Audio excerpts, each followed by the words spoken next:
Hello everyone, welcome to Conversations with Sakina. Today we are going to check out a cryptid story that I heard on Mr. Ballen's YouTube channel. The video is titled Family Hunted by Pack of Unidentified Creatures, the Palmyra Wolves. I'll put that link in the description box below. He tells a fantastic story. I'm not going to give you as much for details, so if you want to hear all the details, go and check that out. So we find ourselves today in Palmyra, Maine. A small town, saying perhaps population about 1,200 people. And it was the woman of this story, it was her hometown. Now, a whole bunch of things happened that caused this family to move from wherever they were before to this Palmyra town, which was the wife's hometown. I'm not going to go into that. Again, go check out Mr. Ballen's channel. But they moved onto a farmhouse on an acreage, and it was a very, very isolated farmhouse. It had nothing but dense forest all the way around them, and this area didn't have any like hiking trails or anything like that. It was just dense forest.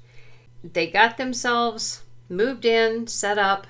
The guns that the husband collected had to go out in the barn because Shelley, the wife, was not real thrilled about having guns in the house. So Eric and his son Sean, they made them very, very safe in the barn. This house had a really awesome porch that looked out on one open field, quite a large open field. And Shelley and Eric, husband and wife, got into the habit of having coffee on that porch at the end of the day because it was their place to unwind and talk to each other about how the day had gone, kept them close. Well, about a year after they moved into this house, they were sitting out on that porch and noticed lights in the trees quite a distance away. So automatically, Eric's thinking, okay, probably poachers. We should probably tell them this is private property. So he and his son Sean went across the field to warn away the poachers, what they assumed were poachers. When they made it across there, the lights had already started going away. So they assumed that the poachers were on their way, but they went into the woods a little bit and they were hollering, hey, this is private property, just to make sure that somebody noticed and somebody heard. And they noticed that something was kind of walking with them, some distance away, but walking with them. Quite scary. Didn't think it was a human.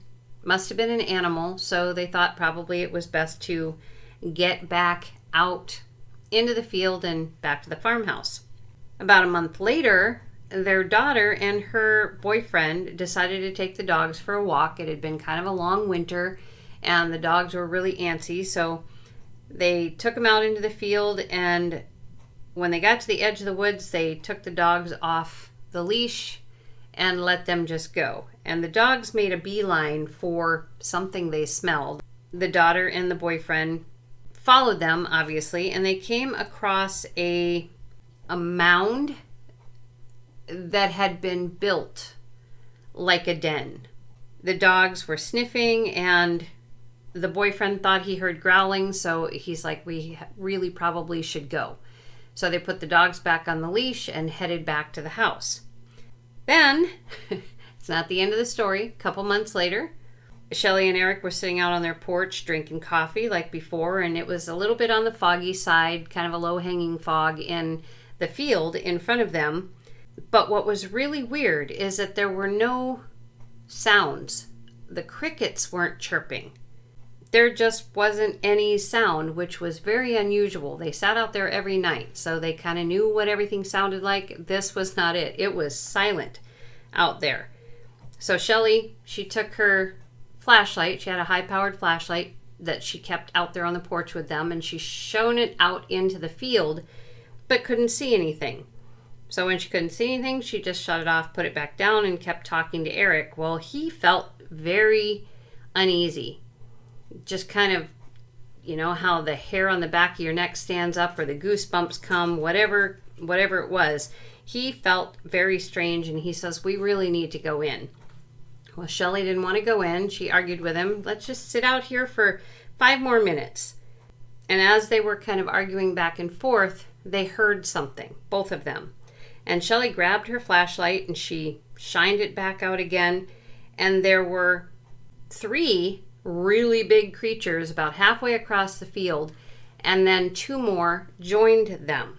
And when she turned on that light, they started charging toward the porch. So Shelley and Eric beelined it for the house, locked the door, and suffice it to say, for the rest of the night, Shelley, Eric, and their daughter, and the 2 dogs were under attack throughout that night. The creatures never managed to get into the house. And again, more detail can be gotten from Mr. Ballin. So I'm going to pretty much stop it right there. We want to know what these creatures were. All we know about them is that they kind of resembled wolves, only they were so huge. And when they stood up on their hind legs, they were approximately 8 feet tall, much, much larger than your average wolf. And they could move around somewhat on those back legs, standing like bipedals. And they were very patient. They would sit in a row. They did everything together. So they would sit in a row. If one would move, the others would go. And they basically tried methodically to get into the house throughout the night. They could not do it. They maybe could have, but they did not manage to get into the house because Eric and Shelley and their daughter had done everything that they could to block the doors, the windows, and so forth, and then they just locked themselves into a bedroom. Obviously, Eric could not get to his guns, which were in the barn, but they made it through. They even tried calling the police, and the police just told them it was probably just somebody on their property, nothing to worry about, and they did not give them any help at all. In the morning, things were not in good shape. There were massive claw marks, their doors, their windowsills covered in claw marks, and where these creatures had done their best to try and claw in to their house. So we want to know what these creatures were and anything else that the cards can tell us. So let's get started with that. I've already shuffled to some degree here before getting started.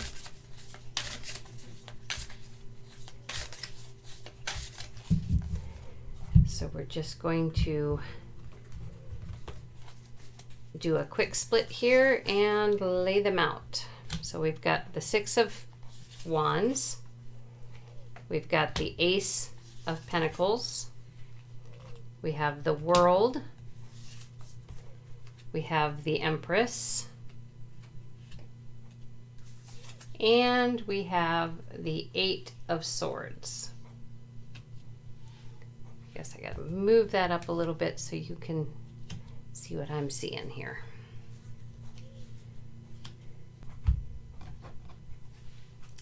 Okay, and let's do this one.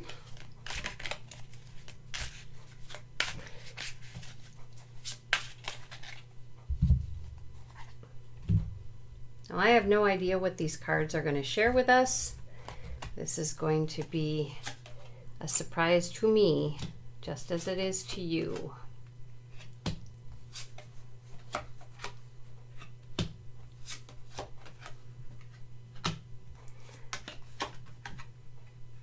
All right, so we have King of Pentacles, we have the 7 of Swords, we have the Tower, we have the Queen of Wands, and we have the Page of Pentacles.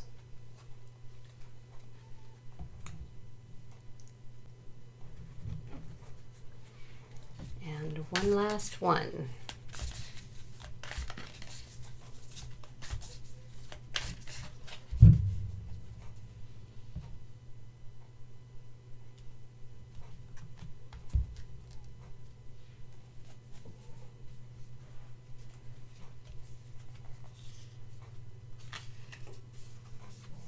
We have the Chariot.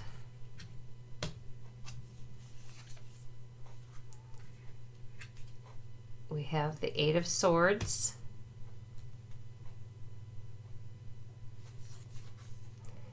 We have the King of Swords.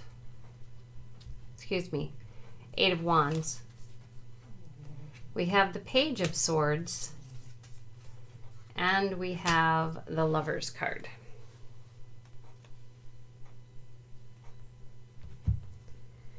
The Six of Sticks, or Six of Wands, this is saying that this was a worst case scenario, if there ever was one. This is a card that's saying these people moved to a house so that Shelley could get a job because her husband was laid up, and it looked like a fantastic opportunity. It was cheaper than where they lived before, and so they thought how very lucky they were to get this property that they got, and also the house. Well, again, worst case scenario. They never dreamed of what they would end up experiencing in this house. And with the Ace of Pentacles, this is saying that this was something, these creatures were something that were created from the earth, and that they exist all around the world, oftentimes in various national parks and private places, wooded places, anywhere that it is possible to spend time in nature. This is where these creatures live.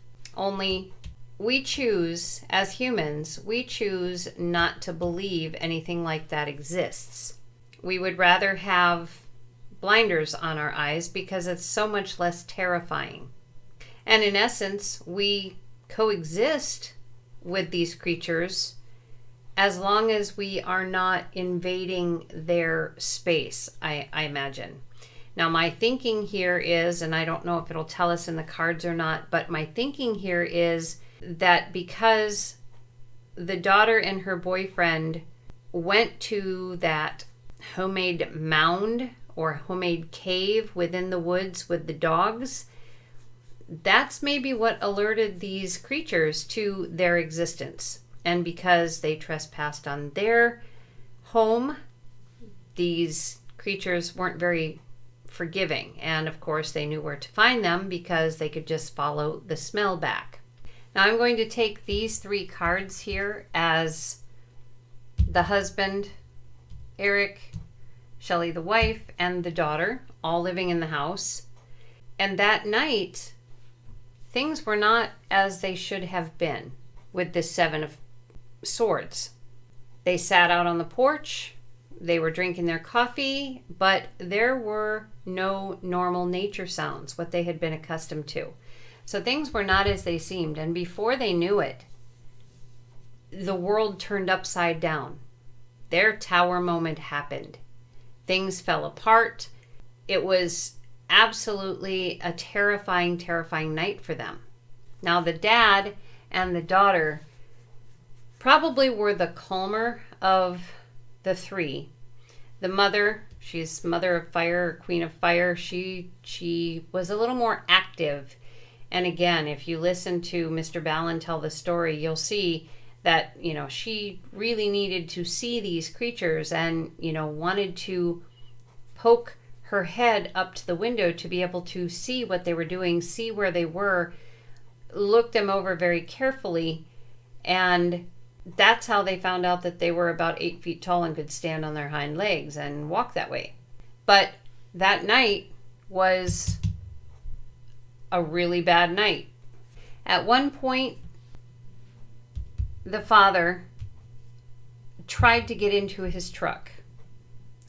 And unfortunately, that did not work the way that it was meant to. Because he was injured, he could not move as quickly as he wanted to.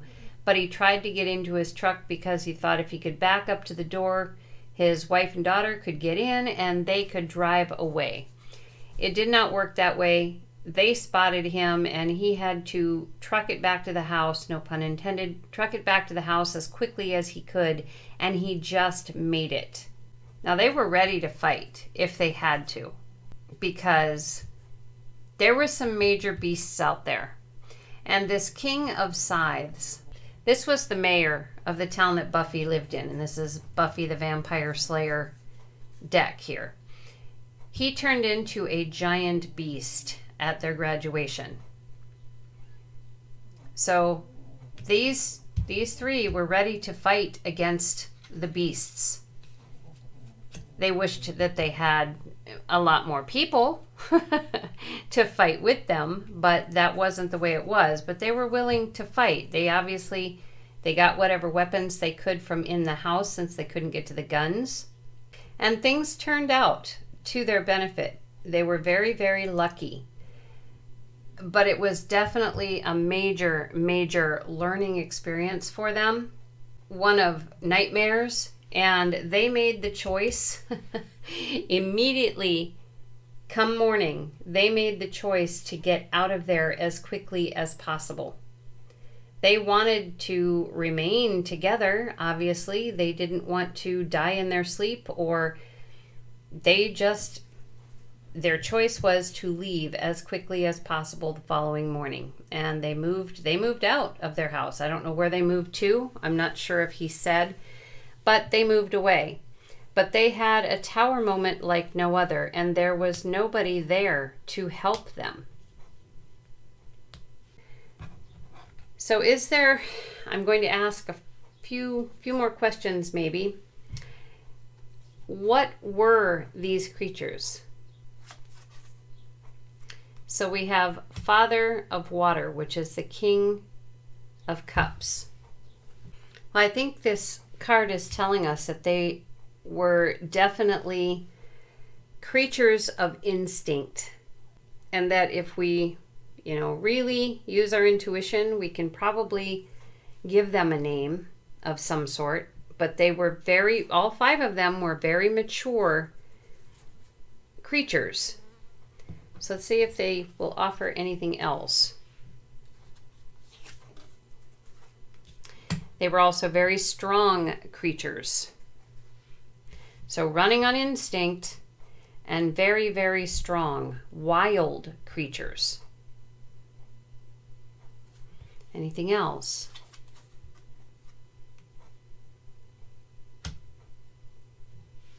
Well, they planned, obviously, from the evening, they planned to fill up their coffers, so to speak, with these three. That would have made them feel very, very abundant and would have put an end to this scenario at the house and an end to these three people. That was pretty much the main goal of these creatures, is to have a good meal. Anything else?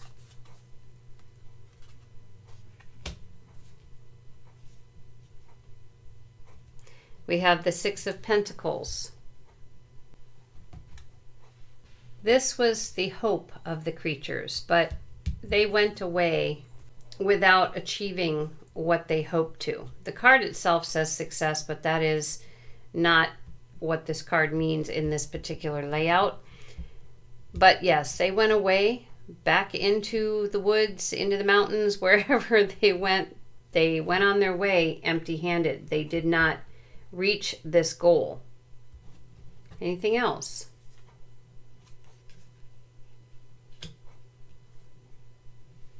We have the Two of Swords, and that is just a card to say, time to take the blindfold off. There are creatures out there that are strange and unusual, and we need to make sure that we give them respect. Again, it is possible that these creatures would have never shown themselves, never bothered this family, had the daughter and her boyfriend not released the dogs and went and nosed around what obviously was a cave that was made not by human hands, but made by something that these creatures were living in. The boyfriend said he thought he heard growling. They were probably very lucky that they weren't attacked at that point. But I believe it was daytime, even though the forest was quite dense. So it's just saying, these two cards here, it's, take the blinders off. You have the decision of whether to believe or not to believe that all this took place. But there are creatures that do live in the wild that we know nothing about because we choose not to. So it's saying, nope, that's it. That's what we're going to give you, and it's up to you to decide what you believe. So that's what we have for this reading here. All we know is that these creatures run on instinct. They're wild. They're strong. They're hungry. Their main goal is food. And in this particular case, a lot of times they are successful, but in this case, they were not. These people still live, and they made the choice to get out of there as quickly as possible. All right, so that is the reading for what's being called the Palmyra Wolves. If you have anything to share or anything that you see in the cards, let me know in the comments below. I look forward to hearing from you. So that's it. Until next time, take care.